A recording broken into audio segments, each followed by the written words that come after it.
1 kilo apple দাও তো। আরে রিয়া, তুই তুই এখানে কি করছিস ফলের দোকানে? হ্যাঁ, এটা তো আমার বরের দোকান। কি, তুই মজা করছিস না তো?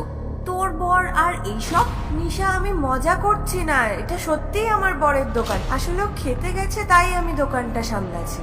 কি আর রিয়া, তুই সব ডিজার্ভই করিস না। তুই নিজেকে দেখ, তুই কত সুন্দর। তুই আর এইসব। 1 সেকেন্ড, তুই ওই রাজের সাথে বিয়ে করে নিসনি তো? হ্যাঁ, আমি রাজকেই বিয়ে করেছি। কি বলছিস? কলেজের টাইম থেকেই ওর কাছে কিছুই ছিল না, তোর তখনই বোঝা উচিত ছিল। তুইও না। আচ্ছা ছাড়, এসব বাদ দে। এনার সাথে পরিচয় করিয়ে দিই। ইনি হলেন আমার হাজব্যান্ড নিখিল। আমাদের কাছে অনেক টাকা আছে রিয়া, আমি যা বলি নিখিল আমাকে তাই এনে দেয়। ওই দেখ আমাদের গাড়ি, ফরচুনার। নিশা, খুব ভালো কথা। তুই খুব লাকি যে তুই এমন একজন বর পেয়েছিস। হ্যাঁ, আমি তো অবশ্যই লাকি। তুইও লাকি হতে পারতিস যদি এমন কোনো ছেলেকে বিয়ে করতিস যে তোর সব স্বপ্ন পূরণ করতো। আমার ড্রিম ছিল রাজের সাথে বিয়ে করা, আর সেটা পূরণ হয়েছে। আমরা খুব সুখেই আছি। আরে তুই ছাড় রিয়া, এগুলো মুখের কথা বলতে হয় তাই বলি। আর কে চায় না বলতো দামি দামি ড্রেস পরতে, দামি দামি জুয়েলারি, দামি দামি গাড়ি, ফোন? না, আমার এগুলো চাই না। আমি যার সাথে আছি, যেমন আছে, খুব খুশি আছি। না রে রিয়া, তুই খুশি না। জানিস তোদের মতো মানুষদেরকে কি বলে? পাগল, বোকা, যারা একটা ছেলের ভালোবাসায় পাগল হয়ে পুরো ফিউচারটা নষ্ট করে দেয়। ওকে কে বললো যে আমার ফিউচার নষ্ট হয়ে গেছে? আর শুধু টাকা থাকলে কি ফিউচার ভালো হয়? রিয়া, টাকাই খুশির উৎস হয়, কিন্তু এটা তোর মাথায় ঢুকবে না। ছাড়, এসব বাদ দে। এখন যখন তোর দোকানে চলেই এসেছি, আমি তোর কিছু বিক্রি করিয়ে দিই। তুই এক কাজ কর, আমাকে বরঞ্চ 1 কিলো আম আর 1 কেজি শশা দিয়ে দে।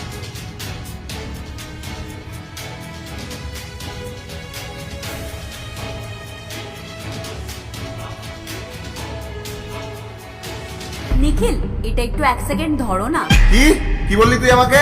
একটু ধর? আমি কি তোর বাবা চাকর নাকি? কার সাথে কথা বলছিস একটু ভেবেচিন্তে বলবি তো তুই।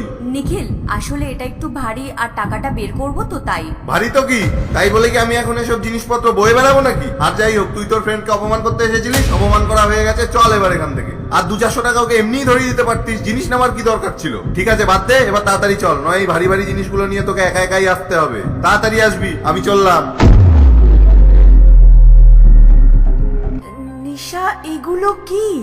রিয়া, আমি মানি আমার বরের কাছে অনেক টাকা আছে, কিন্তু ওর মনে আমার জন্য না আছে ভালোবাসা, না আছে সম্মান। আমার বর ভাবে টাকা দিয়ে সবকিছু কিনে নিতে পারবে। দেখ নিশা, ভালো থাকার জন্য টাকা থাকুক বা না থাকুক, ভালোবাসাটা ভীষণ দরকার, বিশেষ করে স্বামী স্ত্রীর সম্পর্কে। দেখ, হয়তো আমার বর টাকার দিক থেকে গরিব হতে পারে, কিন্তু ও আমাকে নিজের থেকেও বেশি ভালোবাসে। নিজের আগে সবসময় আমার কথা ভাবে, নিজের সম্মানের থেকে বেশি আমার সম্মানকে গুরুত্ব দেয়। এই জন্যই তো তখন আমি তোকে বলেছিলাম আমার বিবাহিত জীবন অনেক বেশি সুখের। হ্যাঁ রিয়া, আমি বুঝতে পেরেছি যে তুই রাজকে কেন বিয়ে করেছিস। আমি সত্যি বলছি, তুই খুব লাকি যে রাজ তোকে এত ভালোবাসে। হ্যাঁ, আমি খুব লাকি। কত টাকা হয়েছে রে? 200 টাকা। এই নে।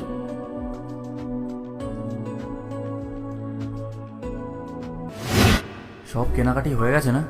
হ্যাঁ, কিন্তু সব কটা ব্যাগ তুমিই নিয়েছো, আমাকে একটা দুটো দাও না। আরে তুমি এত ভারী বোঝা ওঠাতে পারবে নাকি? তুমি আমার রানী, আর রানী এসব কাজ করবে? একদম মানায় না।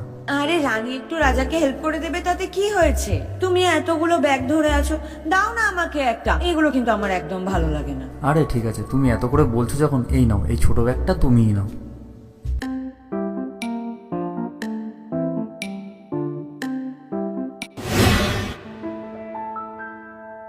রিয়া, ওটা তোমার বান্ধবী নিশা ছিল না?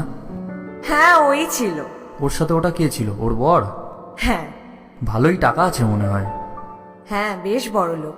তোমার মনে হয় না তোমার বরের কাছে এত টাকা আর এরকম একটা গাড়ির দরকার ছিল? আর তুমিও তো এসব ডিজার্ভ করো।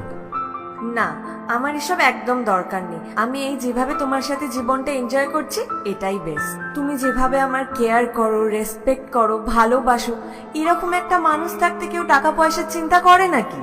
আচ্ছা, এসব ছাড়ো, এবার বাদ দাও। বাচ্চারা বোধহয় স্কুল থেকে চলে এসেছে, আমি বাড়ি যাচ্ছি। হ্যাঁ, আর তুমি নিজের খেয়াল রেখো, আর তাড়াতাড়ি বাড়ি চলে এসো।